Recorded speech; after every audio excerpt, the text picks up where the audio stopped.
Jamaah sekalian rahimakumullah, kita lanjutkan. Jadi dalam hadis yang lain, ketika Nabi Muhammad sallallahu alaihi wasallam menyebutkan tanda kedua kepada malaikat Jibril bahwa kiamat sudah dekat, yaitu tanda yang lengkapnya kalimatnya sebagai berikut: wa antaral hufatal uratal alata ri'a asya'i yatatawaluna fil bunyan. Kiamat itu sudah dekat apabila kamu melihat orang yang tidak beralas kaki, telanjang dada, miskin, penggembala domba atau kambing, namun berlomba dalam membangun gedung-gedung tinggi.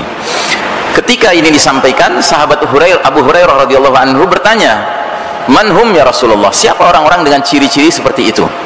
Kata Nabi, "Humul Arab." Mereka bangsa Arab. Ya. Mungkin kita heran, kok bangsa Arab dikatakan miskin? Kok bangsa Arab dikatakan tidak beralas kaki? Ya. Sebenarnya bangsa Arab itu memang demikian. Yang kita saksikan hari ini bangsa Arab yang istilahnya BKB, bangsa kaya baru gitu. Bangsa Arab itu baru jadi kaya belakangan ini, mungkin belum ada 1 abad yang lalu, semenjak ditemukannya apa? Minyak, ya, petrodolar. Tetapi secara perangai itu tidak berubah. Di Qatar itu yang namanya orang asli Qatar yang menjadi penggembala onta itu ada sampai hari ini. Cuma bedanya sekarang mereka menggembala onta itu menaiki Land Cruiser, ya. Tahu Land Cruiser ya? Jadi mobil Toyota yang besar, lebih besar dari Pajero. Kalau Pajero itu langsing, ini gemuk besar, ya. Nah, jadi para penggembala onta di Qatar sampai hari ini, bila mana mereka berkumpul, mereka parkir rapi gitu mobil mereka, Land Cruiser mereka. Dan memang di Qatar itu Land Cruiser itu seperti Avanza kalau di sini, ya, macam kacang goreng, ya, banyak sekali orang pakai Land Cruiser. Kemudian mereka santai, mereka main bola di padang pasir. Itu mereka main bola nyeker, nggak pakai alas kaki, telanjang dada, ya. Jadi perangainya tidak berubah, itu. Cuma mereka jadi kaya saja. Ya. Nah, jadi saudaraku rahimakumullah, bangsa Arab ini kalau sudah mulai berlomba membangun gedung-gedung tinggi, ini pertanda kiamat sudah dekat. Dan mari kita lihat gedung-gedung tertinggi di dunia hari ini. Yang tertinggi di dunia hari ini namanya Burj Khalifa. Ketinggiannya 828 meter, bentuknya seperti ini. Adanya di kota mana? Dubai, ya. Dubai itu Arab. Gedung kedua tertinggi memang bukan di Arab, di China, namanya Shanghai Tower, 632 meter ketinggiannya, bentuknya seperti ini. Tetapi gedung ketiga tertinggi di dunia hari ini 601 meter ketinggiannya, namanya Mecca Clock Royal Tower, bentuknya seperti ini. Adanya di kota mana? Kota Mekah, ya, Arab. Dan saat kita sedang berbicara sekarang ini, ada sebuah proyek ambisius ingin mengalahkan ketinggian Burj Khalifa, gedung tertinggi di dunia hari ini. Pemilik gedung ini adalah orang terkaya setimur tengah, se-Arab, namanya Walid bin Talal. Dia punya ambisi bikin gedung ketinggiannya 1 km, 1000 meter, yang kalau kita lihat maket rencana bangunan, desain bangunan gedung ini, lantai-lantai atasnya rencananya akan melewati awan, ya. Dan ini proyek sudah berjalan beberapa tahun ini, 5-6 tahun belakangan ini. Tadinya target selesainya 2018 kemarin, tapi qadarullah lewat 2018 belum selesai, saking tingginya bangunan itu, sehingga dirubah targetnya menjadi 2020 nanti selesai. Namanya Kingdom Tower. Di kota mana dia? Di kota Jeddah, ya, Arab. Dan yang lebih mencengangkan lagi, ini belum selesai, ada lagi pihak lain ingin mengalahkan ketinggian Kingdom Tower ini, dan nama gedungnya belum disebut. Ketinggiannya sudah ditargetkan 1152 meter, jadi 1 km plus. Lokasinya sudah ditentukan, yaitu di Basrah, Irak Selatan. Arab bukan Irak Selatan, Arab. Jadi kesimpulannya apa? Welcome to reality. Selamat datang kepada kenyataan bahwa Anda, saya, kita semua yang duduk di majelis ini adalah bahagian dari umat Muhammad sallallahu alaihi wasallam, umat akhir zaman yang sedang menyaksikan dengan mata kepala kita sendiri bahwa bangsa-bangsa Arab sedang berlomba membangun gedung-gedung tinggi, yang artinya apa? Wa ma yudrika la alla sa'ata takunu qaribah. Dan tahukah engkau Muhammad, boleh jadi kiamat sudah dekat, ya. Karenanya tidak sedikit pengamat akhir zaman yang punya pendapat bahwa kondisi dunia modern dewasa ini, kehidupan kita sekarang ini, kehidupan modern ini, praktis hampir semua tanda-tanda kecil yang jumlahnya begitu banyak sudah bermunculan. Dan kita sekarang ini patut khawatir, jangan-jangan tanda-tanda besar sudah ada di pengkolan jalan, kata orang Betawi, already around the corner, ya, sebentar lagi akan bermunculan tanda-tanda besar. Karena tanda-tanda kecil begitu banyak sudah bermunculan. Kita ambil contoh lah, beberapa contoh ya. Ya taqarrubuz zaman, zaman terasa ringkas, waktu terasa cepat berlalu. Ya. Saya tadi ngobrol dengan Syekh Baraja, beliau bilang, Iksan, antum masih ingat terakhir datang ke sini ke Masjid Al-Irsyad tahun berapa? Saya bilang tahun berapa ya? Kata beliau 2008. Ya, saya tidak ingat. Gitu. Jadi ternyata waktu sudah begitu cepat berlalu. Sekarang sudah 2019, sudah 11 tahun saya semenjak datang pertama kali ke masjid ini. Ya. Kita sholat Idul Adha di lapangan, kita ketemu kawan, kita bilang rasanya baru kemarin sholat Id, sekarang sudah sholat Id lagi. Kita hadir di reuni teman-teman SMP kita, usia kita sudah 40-an, 50-an tahun. Begitu ketemu kawan kita di acara reuni, kita bilang apa? Rasanya baru kemarin duduk sebangku. Gitu. Ya taqarrubul aswaq, pasar-pasar berdekatan. Ya sekarang kita lihat pasar berdekatan. Yang besar-besar ya, plaza, mall, itu berdekatan-dekatan. Yang kecil-kecil, ya nggak tahu kalau di Surabaya, kalau di Jakarta dan sekitarnya, Indomart, Alfamart, 212, Indomart, Alfamart 212 gitu ya. Yang kecil-kecil pasar-pasar itu berdekatan. Apalagi kata Nabi, zuhurul qalam, tersebarnya pena. Ya. Pena kita hari ini bukan yang model pena begitu, pena kita hari ini Pak, benda ini nih pena kita, alat tulis kita ini. Jadi Nabi mengatakan di antara ciri sudah dekatnya kiamat, zuhurul qalam, tersebarnya pena. Orang di mana-mana sibuk menulis, sambil naik ojek menulis, sambil naik angkot menulis, sambil mengemudi menulis, begitu lampu merah. Ya kan? Jadi tanda-tanda kecil itu banyak sekali. Belum lagi yang sifatnya sosial. Waktu minal khain wa khuwinal amin. Pengkhianat dipercaya, diangkat jadi pemimpin. Sebaliknya orang yang amanah di framing, dikriminalisasi, ya kan, dituduh sebagai pengkhianat. Gitu. Ini sudah terjadi sekarang. Jadi sudah banyak sekali tanda-tanda kecil yang bermunculan.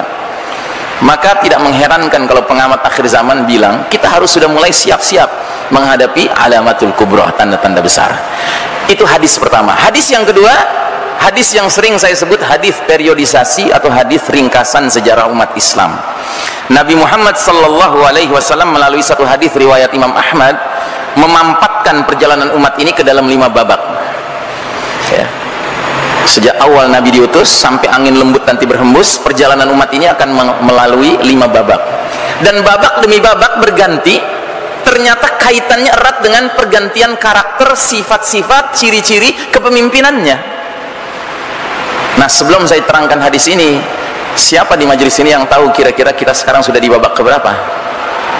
Kita sudah di babak keempat. Bayangkan, dari 5 babak perjalanan umat akhir zaman, kita di babak keempat.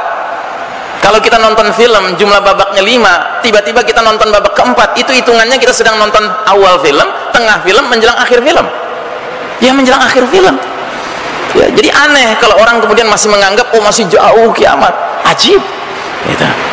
Belum lagi ada hadis mengatakan, idza matan nas qamat qiyamatahu. Bila manusia meninggal dunia, sudah datang kiamatnya. Artinya apa? Kiamat ada 2. Ada kiamat individual kita masing-masing yang jadwalnya beda-beda, tetapi ada kiamat jagat raya ini, berakhirnya dunia yang fana ini, karena Allah mentakdirkan the total destruction of the whole universe by the will of the Almighty Allah Ta'ala. Kehancuran total jagat raya ini atas kehendak Allah yang maha berkuasa dan Allah yang maha berkehendak. Nah, jadi saudaraku rahimakumullah, terhadap kiamat kecil saja, kiamat individual saja, kita diperintahkan sama Nabi supaya sering-sering mengingatnya. Apalagi terhadap kiamat jagat raya ini. Masa ya kemudian kita terus-menerus menghibur diri dengan mengatakan, masih lama, padahal tanda demi tanda bermunculan. Ya, kayak kiamat individual kita kan ada tanda-tandanya. Ya, model-model kita ini, model saya sudah 50-an tahun menjelang 60 tahun, ya kan, ini sudah mulai meninggalkan dunia hitam kan. Ini kan tanda bahwa kiamat individual saya sudah dekat ini, ya kan. Mulai sakit-sakitan, mulai tadi naik tangga, beberapa anak tangga dengan Syekh Baraja, ya kan, udah mulai napas yang ngeh-ngeh gitu kan. Nah, ini juga dunia juga begitu. Ini tanda-tanda muncul. Apa tanda-tanda ini nggak kita lihat? Nah, jadi saudaraku rahimakumullah, kata Nabi Muhammad sallallahu alaihi wasallam, umat ini akan melewati 5 babak. Dan babak demi babak itu berganti, beralih, dikaitkan dengan ciri-ciri sifat-sifat dari kepemimpinannya. Kata Nabi babak pertama, kalian mengalami babak yang namanya an-nubuwah, kenabian, berlangsung selama masa yang Allah kehendaki. Dan ketika Allah sudah berkehendak, babak pertama itu berlalu. Dan sudah berlalu. Babak kenabian tidak berlangsung lama, dia hanya berlangsung 23 tahun. Nabi diangkat jadi nabi usia 40, wafat usia 63. Itu babak yang terbaik kepemimpinannya, karena langsung yang memimpin generasi awal umat ini adalah Nabi Muhammad sallallahu alaihi wasallam. Makanya disebut sebagai era kenabian, babak kenabian. Ini babak kepemimpinan terbaik sepanjang sejarah umat manusia, bukan umat Islam saja. Karena Nabi kita bukan sembarang Nabi. Nabi kita adalah Sayyidul Anbiya wal Mursalin alaihimussalam, penghulunya para Nabi dan para Rasul. Berarti ketika beliau menjadi pemimpin, itulah pemimpin terbaik sepanjang sejarah Bani Adam. Belum ada tandingannya. Ya bayangkan, hanya dalam tempo 23 tahun, Nabi dengan para sahabat, generasi terbaik umat ini, diizinkan Allah mengubah wajah Jazirah Arab 180 derajat. Yang tadinya tenggelam dalam zulumatil jahiliyah, kegelapan jahiliyah, hidup di dalam naungan nurul Islam, cahaya Islam. Yang tadinya hidup di dalam dolalatil syirk, kesesatan syirik, hidup di dalam tegaknya tauhid. Masya Allah, hanya dalam 23 tahun, tidak ada seperempat abad. Belum lagi ini hitungannya hijriah pula, Qamariyah ya. Sudah berlalu babak pertama. Terus datang babak kedua, kata Nabi, namanya apa? Namanya babak khilafatun ala minhajin nubuwah, babak kekhalifahan yang mengikuti metode kenabian dalam hal kepemimpinannya. Itulah babak yang kata Nabi, setelah aku wafat akan muncul al-khulafa'u thalathuna aman wa ba'da dzalika al-muluk. Setelah aku wafat, kata Nabi, akan muncul para khalifah 30 tahun, dan sesudah itu raja-raja bermunculan. Nah, jadi babak kedua adalah babak kepemimpinan terbaik setelah Nabi Muhammad SAW, terdiri dari para sahabat pilihan, sahabat-sahabat utama. Mereka dijuluki khulafaur rasyidin, khalifah-khalifah yang lempeng, kata orang Betawi, lurus ya, adil, jujur, bijaksana, nyunnah, istiqomah kepemimpinannya. Siapa mereka? Abu Bakar As-Siddiq, Umar bin Khattab, Utsman bin Affan, Ali bin Abi Thalib, dan Hasan bin Ali ya. Kalau kita jumlahkan total kepemimpinan 5 sosok ini, persis 30 tahun. Kalau kita kurangi satu saja, nggak bulat 30 tahun. Kita kurangi kepemimpinan Hasan bin Ali misalnya, berarti 30 tahun kurang 7 bulan. Sedangkan Hasan memimpin persis 7 bulan. Jadi genap 30 tahun. Dan qadarullah, 5 sahabat utama ini ternyata 5-5-nya punya hubungan khusus dengan Nabi kita. Abu Bakar dan Umar apanya Nabi? Mertuanya Nabi. Mereka menikahi, mereka mempunyai anak putri yang dinikahi oleh Nabi sehingga menjadi ummul mukminin, ibundanya orang-orang beriman. Utsman dan Ali apanya Nabi? Menantunya Nabi.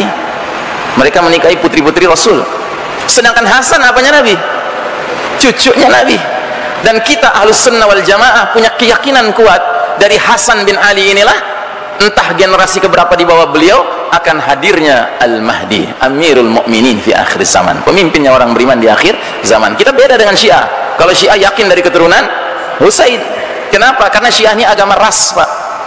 Husain pernah menikahi wanita Persia. Maka semua imam-imam Syiah yang mereka agung-agungkan itu dari pernikahan Husain dengan wanita Persia ini. Karena ini agama mirip kayak agama Yahudi. Orang nggak bisa jadi Yahudi kecuali berdarah Bani Israel, ya kan? Begitu juga dengan Syiah sebenarnya.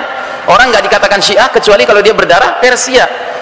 Ya, jadi kalau Anda punya kenalan yang ikut-ikutan Syiah, tanggal 10 Muharram melukai dirinya sendiri, ajak dia bertaubat sambil bilang, udah deh akhi, ente bertaubat aja dari Syiah.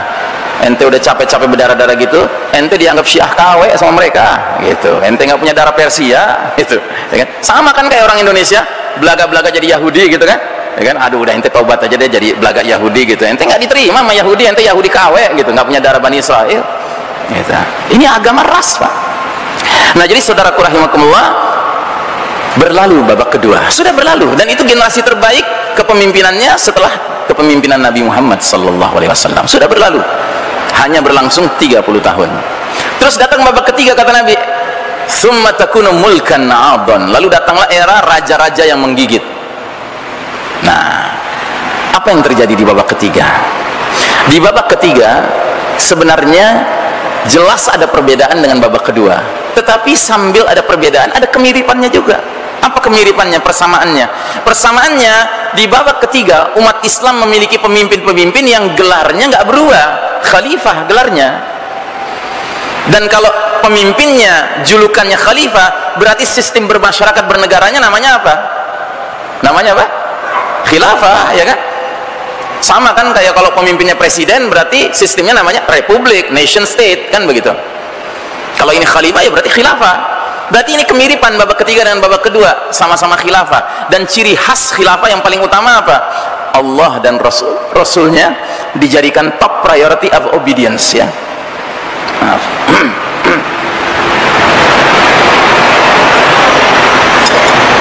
Jadi Allah dan Rasulnya dijadikan ketaatan yang paling utama, dan dalam bentuk nyatanya Al-Quran dan Sunnah dijadikan dustur, ya, konstitusi, ya. Itu jelas, itu namanya khilafah.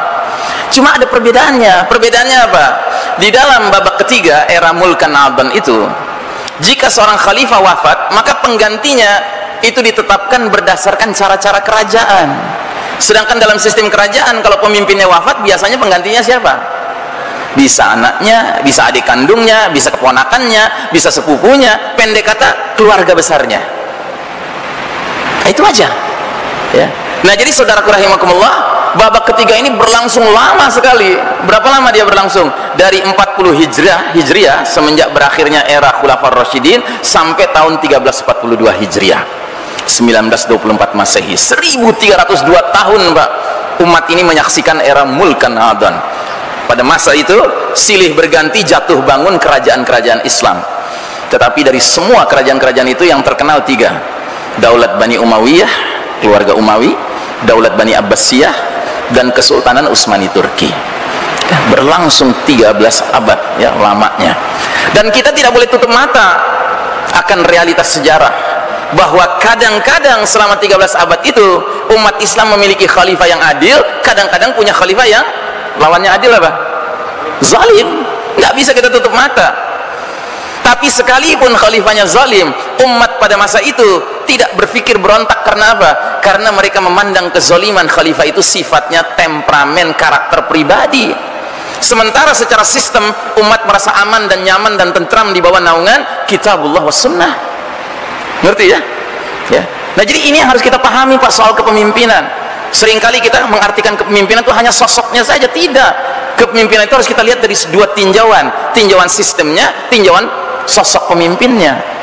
Jadi kalau kita sederhanakan, di babak pertama, babak kenabian, sistemnya Masya Allah, sosok pemimpinnya Masya Allah, Nabi Muhammad SAW.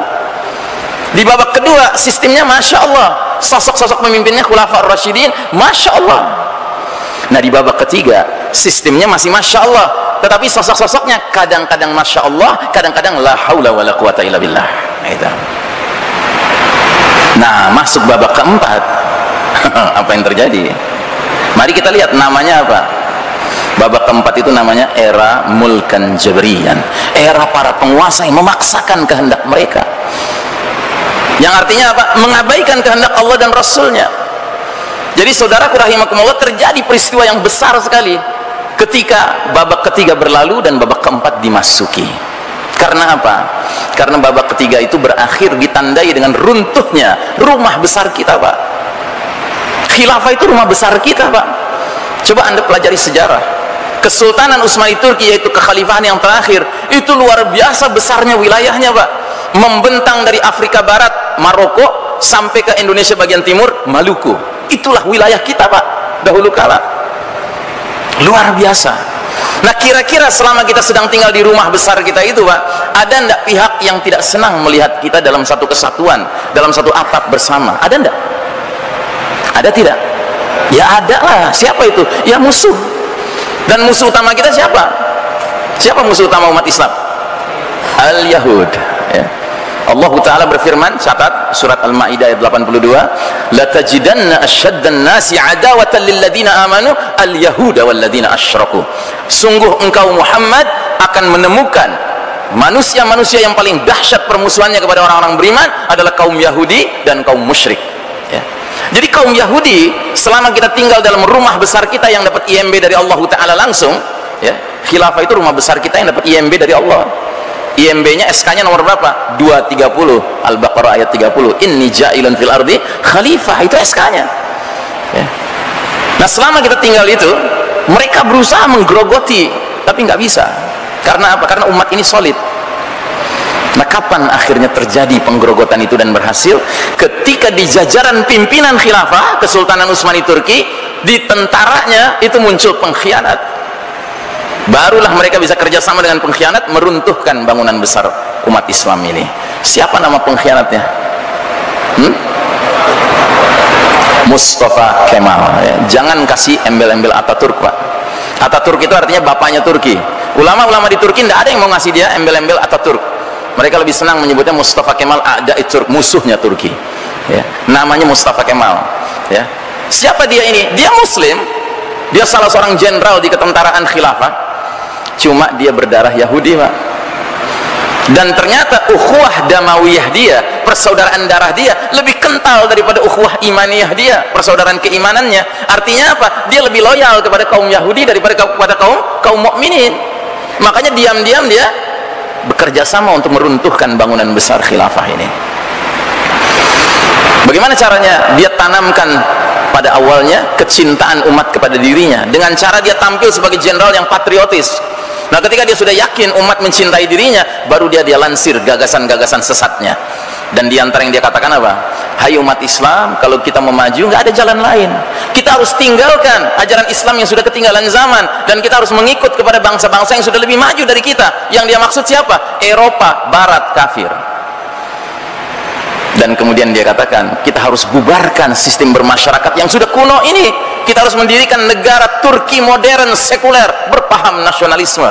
Maka bubarlah khilafah, diganti dengan negara modern Turki sekuler berpaham nasionalisme. Dan karena ini terjadi di jantung kepemimpinan umat, maka terjadilah efek getok tular, ya, efek domino. Ya. Saya menyebutnya, tadinya kita tinggal di rumah besar, akhirnya muncul bedeng Turki, akhirnya muncul bedeng Mesir, muncul bedeng Indonesia, muncul bedeng-bedeng Mbak bermunculan.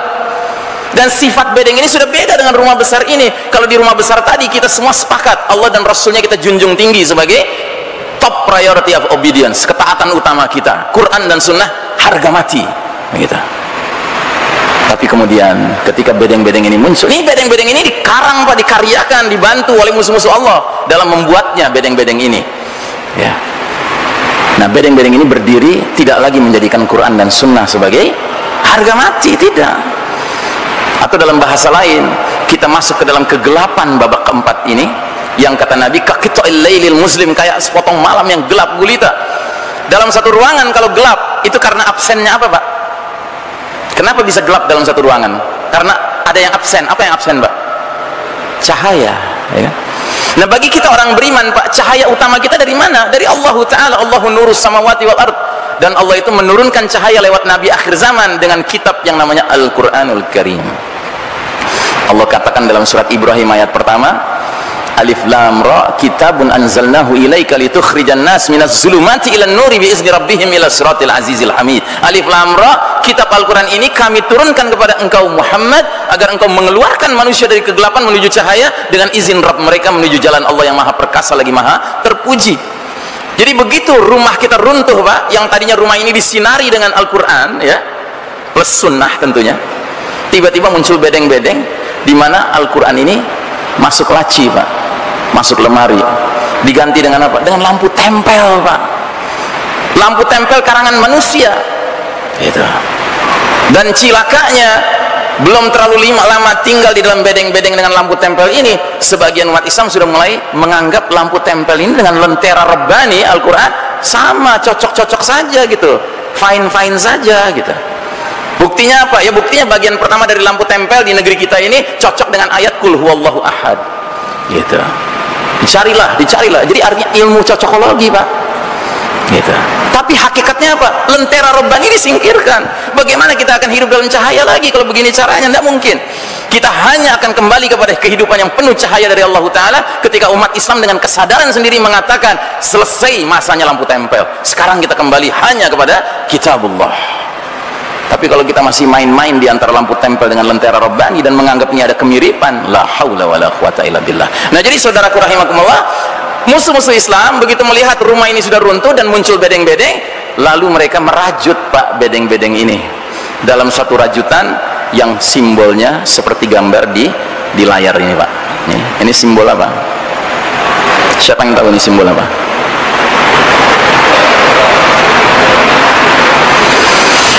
Ini simbol rumah bikinan kaum Yahudi, Pak. Namanya PBB. Ya. Ini rumah mereka, Pak. Ini bukan rumah kita. Ini rumah Yahudi. Kepanjangannya apa? Perserikatan Bedeng-Bedeng. Ya. Jadi bedeng-bedeng itu dirajut sama mereka.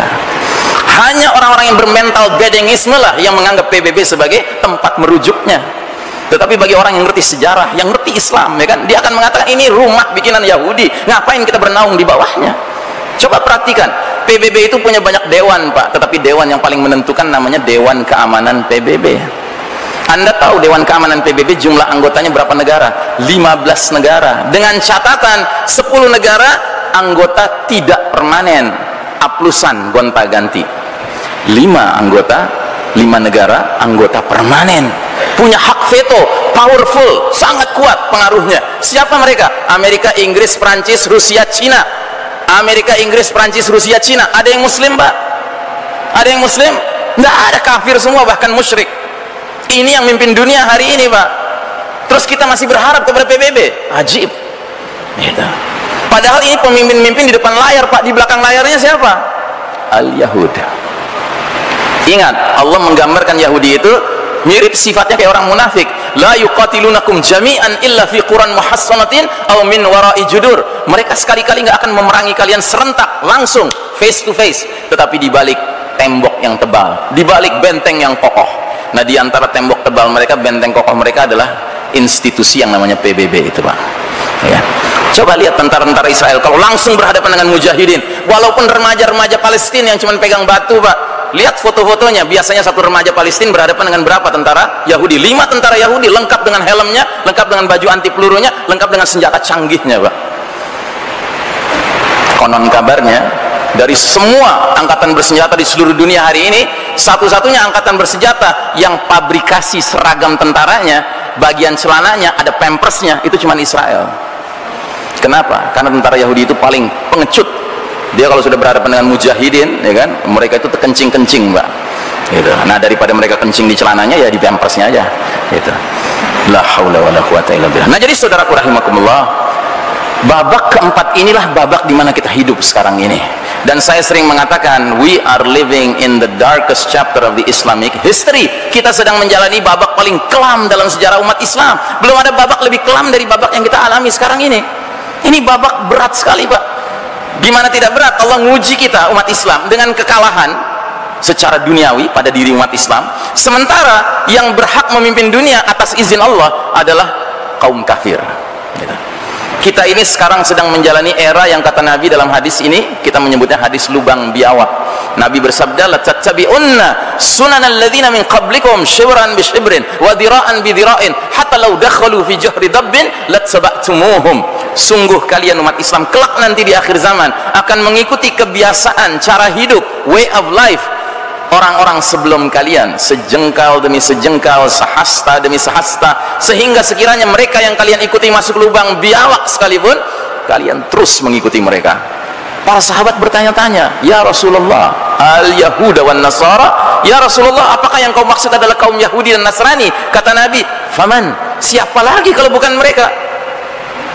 Bayangkan, bayangkan, Pak, para sahabat mendengar hadis ini, mereka itu tercengang, heran mereka, bukan karena tidak percaya dengan Nabi. Mereka percaya Nabi tidak pernah bohong, tapi yang membuat mereka tercengang adalah, kok bisa ya umat Islam, umat ahli Quran, suatu ketika ngekor sama umat ahli Taurat, ahli Injil? Ini apa yang terjadi? Iya kan? Para sahabat bingung, karena para sahabat tahu Al-Quran dijamin keasliannya oleh Allah, nggak pernah berubah sampai kapanpun. Sementara Taurat dan Injil nggak ada jaminan keasliannya. Kok bisa-bisanya umat yang memiliki kitab dari Allah, yang digaransi keasliannya nggak bakal berubah, ngekor sama umat-umat yang kitab Allahnya sudah berubah? Bagaimana ceritanya ini? Para sahabat boleh bingung waktu itu. Nah, kita yang hidup sekarang ini di babak keempat ini, kalau kita jujur melihat situasi kondisi dunia, kita bukan saja mengerti hadis ini, Pak, ya, kita yang mengalami. Semenjak runtuhnya rumah besar kita, praktis Allah Ta'ala mengizinkan the western civilization, peradaban barat, Eropa dan Amerika, yang memimpin dunia ini. Siapa mereka? Yahudi Nasrani. Maaf.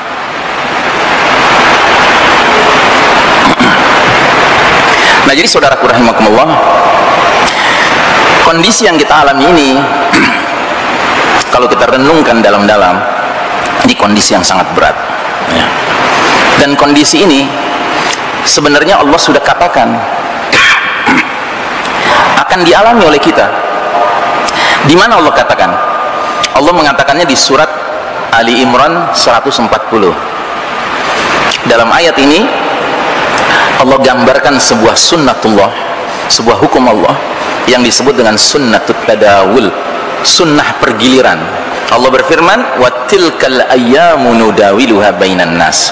Demikianlah hari demi hari, masa kejayaan dan keruntuhan umat ini kami pergilirkan di antara manusia agar mereka bisa mengambil pelajaran. Jadi kita orang beriman ini, Pak, jangan GR karena kita orang beriman lalu menuntut Allah ngasih kita kemenangan terus. Nggak begitu jalan ceritanya dunia. Dunia nggak begitu jalan ceritanya.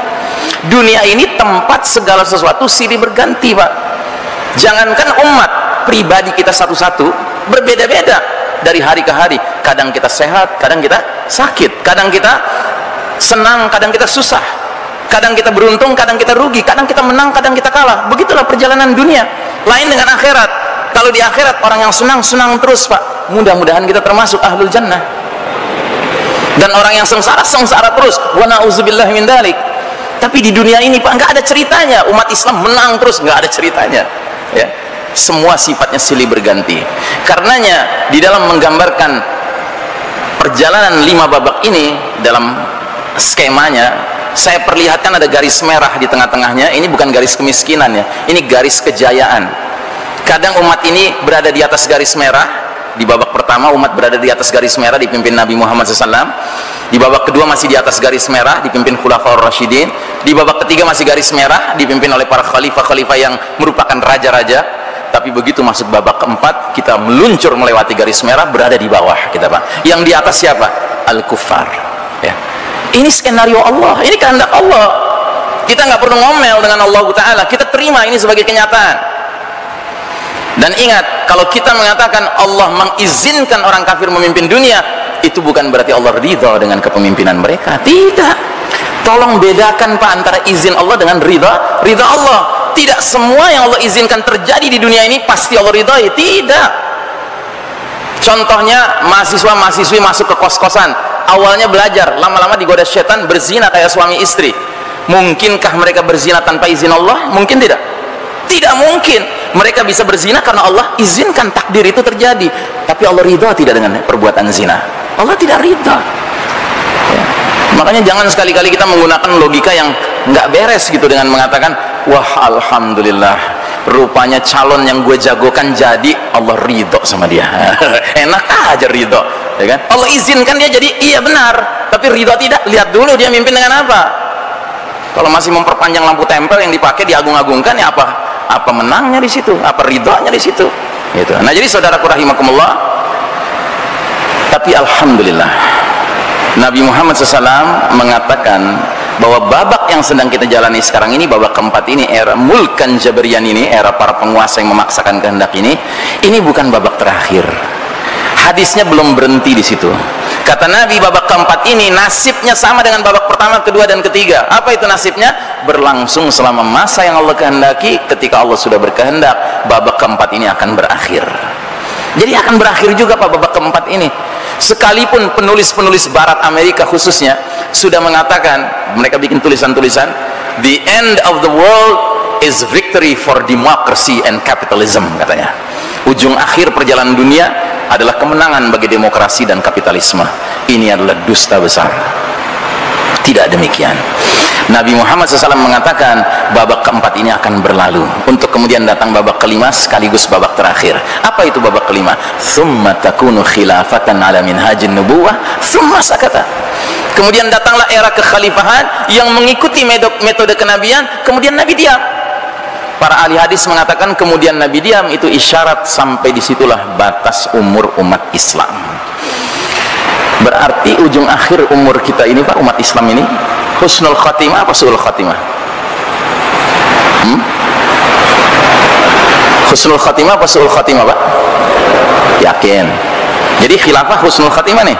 Katanya khilafah nggak boleh. Yang bilang nggak boleh pakai senjata lagi. Gitu. Jadi saudaraku rahimakumullah, kita orang beriman harus membiasakan mengatakan bahwa Allah dan Rasulnya harga mati. Kalau sudah Allah dan Rasulnya mengatakan sesuatu, bagi kita nggak ada tawar-menawar lagi, Pak. Jadi kalau Nabi menggambarkan ujung akhir perjalanan umat Islam ini adalah tegaknya khilafah ala minhajin nubuwah, itu pasti kebaikan. Kenapa? Karena Allah berulang kali menyebutkan wala aqibatu lil muttaqin. Akibat terakhir selalu berpihak kepada orang-orang yang bertakwa. Jadi sekalipun orang manapun mau ngomong apapun dengan senjatanya, dengan ancamannya, kalau itu nggak sesuai dengan Allah dan Rasulnya, kita memilih Allah dan Rasulnya. Itulah sikap orang beriman, Pak. Ya. Nah, jadi saudaraku rahimakumullah, cepat atau lambat babak keempat ini akan berakhir dan kita akan memasuki babak kelima, yaitu tegaknya kembali keadilan berdasarkan kitabullah wa sunnah, ya. Tegaknya kembali khilafah ala minhajin nubuwah, kekhalifahannya mengikuti metode kenabian dalam hal kepemimpinannya. Nah, cuman yang harus kita sadari, tidak mungkin kita berpindah dari era babak yang penuh kezoliman ini menuju babak yang penuh keadilan dan kejayaan kelak nanti dengan mentalitas seperti orang yang maunya jalan-jalan di taman bunga sambil nyanyi-nyanyi main gitar. Nggak mungkin, Pak. Jalan menuju kejayaan itu harus menempuh jalan yang sudah dicontohkan oleh pendahulu-pendahulu kita, Nabi dan para sahabat. Dan itu jalan yang mau tidak mau harus mengerahkan keringat, air mata, bahkan darah, ya. Blood, sweat, and tears, kata orang barat, ya. Wah, Ustadz, kok menakutkan begitu? Bukan soal menakutkan, soalnya begitulah Nabi dan para sahabat. Apa hebatnya kita sehingga kita boleh dikecualikan, nggak perlu pakai jalan yang rumit kayak begitu. Cukup dengan jalan permainan sekali 5 tahun, ngabisin uang miliaran, ya kan, kirim-kirim WhatsApp ke sana kemari, ngandelin kardus, gitu. Nggak mungkin, Pak. Menegakkan agama Allah ini harus dengan caranya yang sesuai dengan agama Allah ini.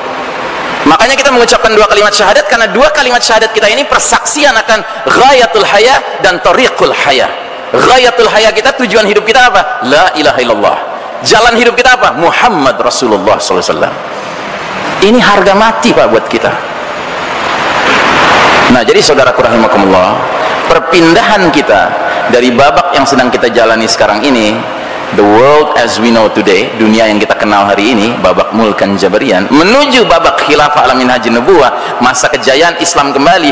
Mau tidak mau kita harus menyaksikan masa transisi penuh ujian, cobaan, rintangan, tantangan, bahkan 10 tanda besar akan mengiringi perpindahan kita dari babak keempat ke babak kelima.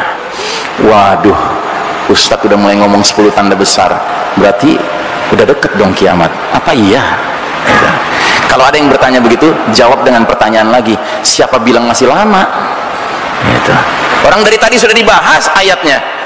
Di zaman Nabi saja sudah turun ayatnya. Wa ma yudrika la as-sa'ata takunu qaribah. Tahukah engkau Muhammad, boleh jadi kiamat sudah dekat. Masa kita yang tinggal di zaman seperti ini menganggap kiamat masih jauh? Hey, come on, wake up.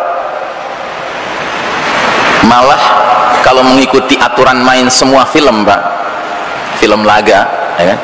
Kalau jumlah film itu babaknya 5, biasanya di babak keempat jagoannya lagi menang, lagi kalah, Pak. Lagi kalah. Kita yang nonton itu udah ketar-ketir, wah mati nih jagoannya nih, mati nih jagoannya, kan gitu. Tiba-tiba jagoannya membalikkan situasi, dia menang, dia mengalahkan musuh-musuh yang jahat, ya kan? Menang dia, kalah musuh-musuhnya. Dan begitu kita lagi menikmati dia menang, tahu-tahu filmnya berakhir, ya kan? Artinya babak kelima nggak lama, Pak. Nggak lama babak kelima. Kenapa mesti lama? Toh kejayaan yang hakiki bukan di dunia, kan? Kejayaan hakiki di akhirat nanti. Nah, jadi saudaraku rahimakumullah, 10 tanda besar akan mengiringi perpindahan kita dari babak keempat ke babak kelima. Dan Nabi menyebutkan ke-10 tanda besar itu dalam sebuah hadis sahih riwayat Muslim. Saya bacakan cepat saja. Ada ad-dukhan, kabut asap menyelimuti planet bumi kita selama 40 hari 40 malam.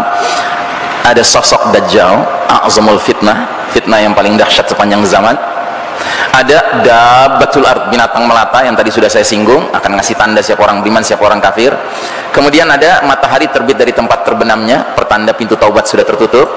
Kemudian ada turunnya Isa ibnu Maryam alaihissalam. Jadi kita umat Islam punya keyakinan yang mirip kayak orang Nasrani, Pak. Mereka meyakini Yesus Kristus bakal turun di dari langit di akhir zaman. Kita juga keyakinannya sama, cuma kita menyebutnya Isa alaihissalam. Dan kita akan buktikan siapa yang nanti kecelek begitu Isa alaihissalam turun. Sebab Isa alaihissalam menurut keyakinan kita begitu turun, pertama kali yang dikerjakan apa? Masuk masjid, ikut sholat berjamaah dengan cara umat Islam. Dia tidak cari-cari gereja, Pak. Gitu. Isa alaihissalam nanti akan membunuh Dajjal. Isa alaihissalam nanti akan mengajak semua orang kafir dan semua ahli kitab Yahudi Nasrani ya untuk memeluk agama Nabi Muhammad sallallahu alaihi wasallam. Bahkan Isa alaihissalam di masa kepemimpinannya menghadapi semua orang kafir termasuk Yahudi Nasrani hanya menawarkan dua pilihan, Pak. Pilihan pertama, aslim taslam, masuk Islamlah engkau, niscaya engkau akan selamat dunia dan akhirat. Kalau nggak mau, sama Isa alaihissalam dibunuh. Wah, kok ngeri gitu Ustaz? Bukan soal ngeri, soalnya kalau Isa alaihissalam sudah turun, tandanya apa? Dunia sudah memasuki injury time, udah mau berakhir dunia ini. Kan keterlaluan kalau masih ada orang kafir Yahudi Nasrani, dunia udah mau berakhir, Isa alaihissalam sudah turun, masih ngeyel juga, mending mati dia. Itu karenanya nanti akan ada kafir-kafir tertentu, Yahudi Nasrani tertentu yang daripada mati memeluk Islam secara terpaksa. Sampai kapan? Sampai Isa alaihissalam wafat. Begitu wafat, murtad lagi mereka. Nah, mereka lagi murtad-murtadnya, ya tiba-tiba matahari terbit dari barat. Mereka mau masuk Islam lagi, nggak diterima. Too late. Talambe kata orang Padang. Gitu. Nah, jadi saudaraku rahimakumullah, kemudian ada Ya'juj wa Ma'juj, dua umat yang dikurung di balik sebuah radem, sebuah sumbatan dinding yang dibuat oleh seorang raja bijaksana bernama Zulkarnain ribuan tahun yang lalu. Kemudian 789 pembenaman bumi, satu di timur, satu di barat, satu di Jazirah Arab. Dan yang ke-10, api keluar dari Yaman menggiring manusia ke tempat berkumpul untuk mengalami dahsyatnya peristiwa kiamat, ya. Nah, saudaraku rahimakumullah, 10 tanda besar ini clear, sudah diterangkan oleh Nabi, 10-10-nya. Cuman para ulama memiliki ikhtilaf, perbedaan pendapat tentang kronologinya, tentang urut-urutannya. Dan saya condong kepada pendapat seorang pemikir muslim, penulis muslim yang hidup di zaman kita sekarang ini, bernama Syekh Dr. Muhammad Ahmad Al-Mubayyad. Beliau seorang ulama dari Palestina, dan beliau latar belakangnya hadis, dan beliau ini orang Gaza. Beliau tetangga terdekatnya siapa? Yahudi, sehingga dia kenal betul dengan watak musuh utama kita ini.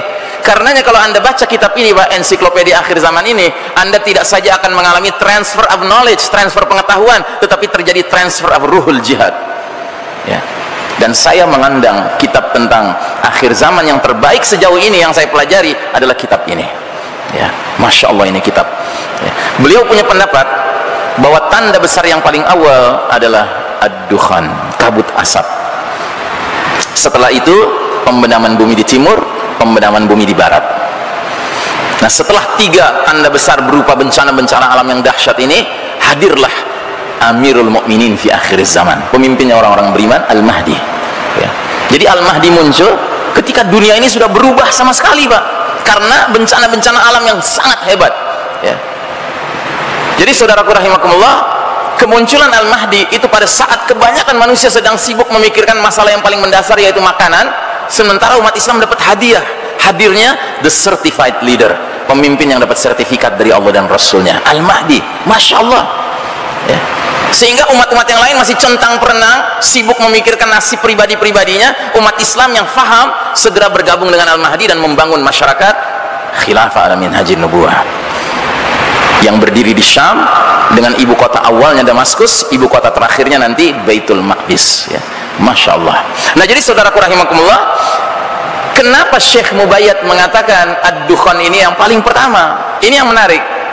Mari kita lihat surat ad-dukhan sebelum kita menjawab pertanyaan tadi. Dalam surat ad-dukhan, mulai dari ayat ke-10, Allah Ta'ala mulai mengisyaratkan tentang peristiwa alam yang sangat dahsyat ini.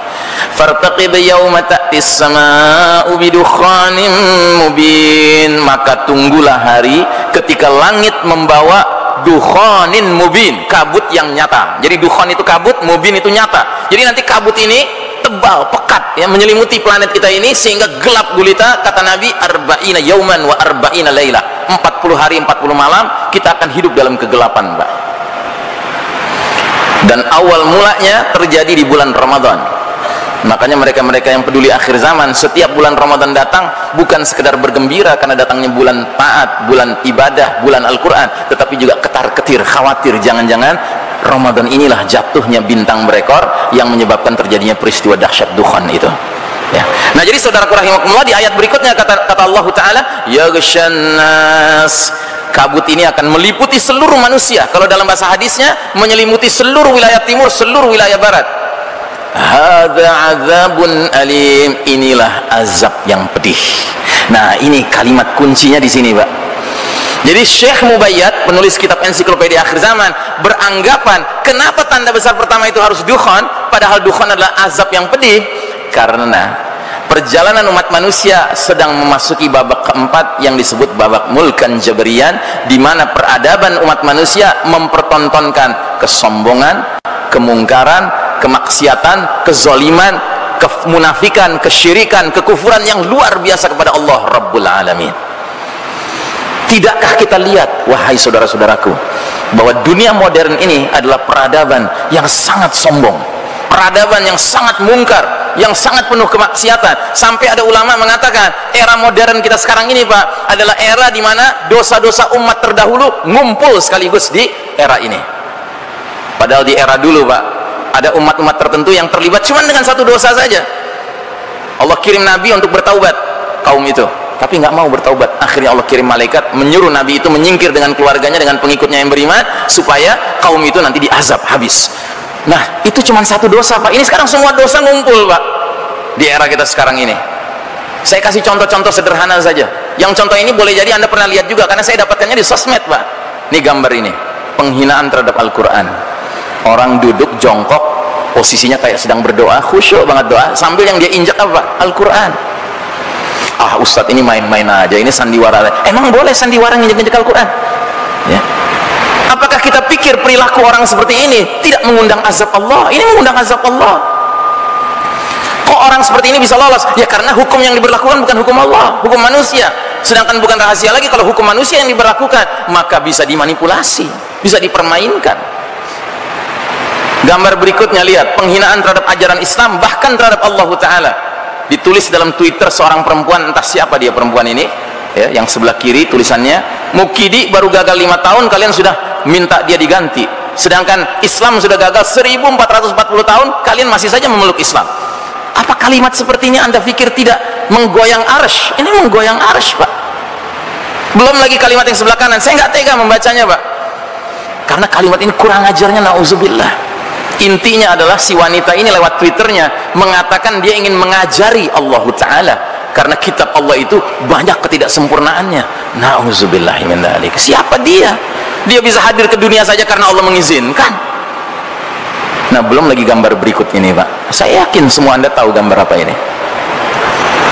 Ini gambar peristiwa 22 Oktober 2018 di kota Garut ya. Peristiwa yang terjadi hari santri nasional, Pak. Anda pikir ini masalah sederhana? Ini bukan masalah sederhana, Pak. Pemuda-pemuda mengaku muslim membakar sebuah kain yang bertuliskan kalimat tauhid, kalimat syahadatain ya. Apapun alasannya tidak bisa diterima ini ya. Karena ini bukan semata-mata penistaan terhadap syiar-syiar Islam, ini pembakaran, Pak. Anda tahu di hari kiamat nanti, di hari berbangkit, akan ada seorang hamba Allah, pengikut Nabi Muhammad SAW, umat Muhammad, yang dipanggil dengan diteriakkan namanya di hadapan seluruh manusia. Lalu datanglah dia ke hadapan Allah, kemudian dibentangkan di hadapan dia 99 kitab, lembaran-lembaran daftar dosanya, dan satu kitab itu sejauh mata memandang. Berarti dosanya banyak apa sedikit? Banyak sekali dosanya. Terus Allah bertanya, hai hambaku, benar engkau akui ini? Dia akui ya. Apa engkau punya alasan? Apa malaikat pencatatku telah berlaku zalim kepada engkau? Apakah engkau punya kebaikan yang bisa engkau ajukan sebagai pengimbangannya? Dia jawab, la ya Rabb, tidak ada ya Rabb, sambil ketakutan dia. Tiba-tiba kata Allah, sesungguhnya di sisi kami engkau punya hasanat, punya kebaikan-kebaikan. Tiba-tiba diperlihatkan sebuah bitokoh, Pak, sebuah kartu, Pak, kayak kartu SIM, kartu tol gitu, tulisannya asyhadu alla ilaha illallah wa anna muhammadar rasulullah. Si hamba ini bertanya, ya Allah, apa hubungannya kartu ini dengan buku-buku dosaku itu? Kata Allah, hari ini engkau tidak akan dizalimi. Maka tiba-tiba diletakkanlah buku-buku dosanya itu di satu timbangan, daun timbangan, sedangkan kartu itu diletakkan di daun timbangan sebelahnya. Ternyata kartu itu lebih berat daripada kumpulan dosanya. Kalau pemuda-pemuda Islam di Garut itu tahu hadis ini, yakin saya mereka tidak akan berani membakar ini. Kenapa? Karena pemuda tadi, hamba Allah tadi, bahkan menyangka dia sudah akan pasti masuk neraka, diselamatkan oleh 2 kalimat syahadatnya. Itu harapan terakhir manusia, Pak. Gitu. Nah, jadi Anda pikir perbuatan seperti ini tidak menggoyang arsy? Anda pikir ini tidak mengundang azab Allah? Luar biasa. Belum lagi yang berikutnya. Pernikahan sesama jenis sudah dilegalkan di 23 negara di muka bumi ini. Bayangkan. Dan persebarannya sudah luar biasa. Ya, jadi dalam peta dunia ini, di layar ini diperlihatkan, yang warnanya hitam itu negara-negara yang sudah melegalkan LGBT, nikah sejenis kelamin. Amerika Utara, Amerika Selatan, Eropa bagian utara, Afrika Selatan, Australia, Selandia Baru. Ini wilayah-wilayah yang sudah hitam, sudah diperkenankan di situ orang laki dengan laki menikah. Ya. Nah, jadi saudaraku rahimakumullah, dulu Nabi Lut, ya, kaumnya itu berbuat liwat itu di satu negeri saja namanya Sodom. Memang kotanya 7 dan semua kotanya semak dengan liwat, dengan homoseksual. Itu diazab dengan cara apa? Aliyah safilah, dijungkir balikan negerinya, Pak.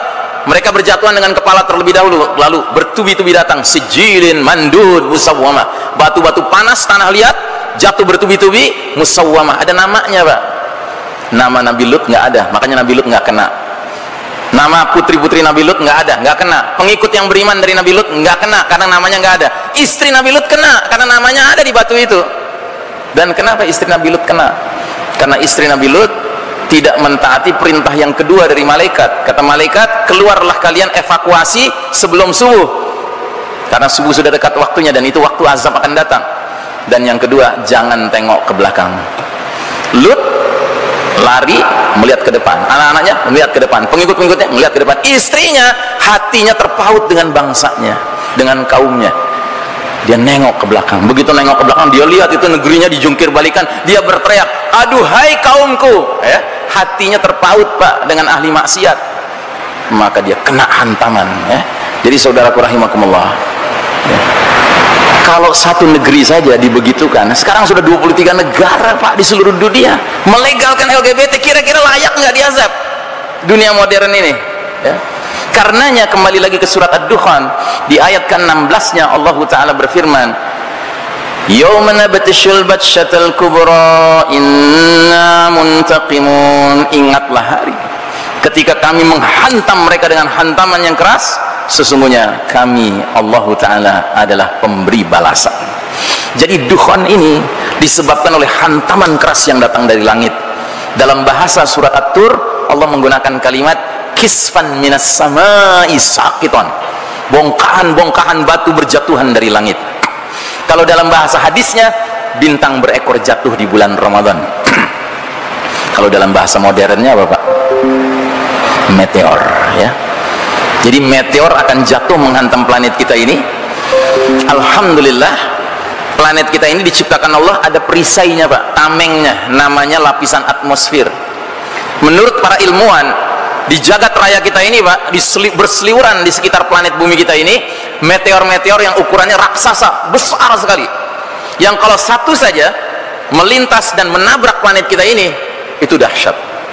Kata ilmuwan, karena ada tamengnya, meteor raksasa ini akan pecah, tapi pecahannya akan ada yang lolos, menabrak daratan, menabrak lautan. Dan yang lolos ini ukurannya ada yang sampai garis tengahnya 2 km, Pak. Batu garis tengahnya 2 km, bergerak dengan kecepatan puluhan ribu kilometer per jam. Kalau dia menabrak daratan, tentu dia akan menimbulkan kepulan asap kayak bom nuklir. Tetapi bom nuklirnya berlipat-lipat kali dari bom nuklir biasa. Makanya cendawan asapnya itu akan meluas sampai menyelimuti seluruh wilayah timur dan barat, kata Nabi. 40 hari 40 malam kita hidup dalam kegelapan. Itulah peristiwa Ad-Dukhan. Sementara bongkahan-bongkahan yang jatuhnya di laut, di samudra, menimbulkan apa, Pak? Tsunami. Tapi tsunaminya bukan tsunami yang dinding airnya 5 meter, 20 meter, 30 meter. Tidak, Pak, ratusan meter. Menurut salah seorang ilmuwan, dia bisa sampai 235 meter, Pak, ketinggiannya. tentu kalau dia menghantam daratan, maka wilayah-wilayah tertentu yang lebih rendah dari 235 meter itu akan terbenam. Nah, itulah fenomena pembenaman di timur, pembenaman di barat.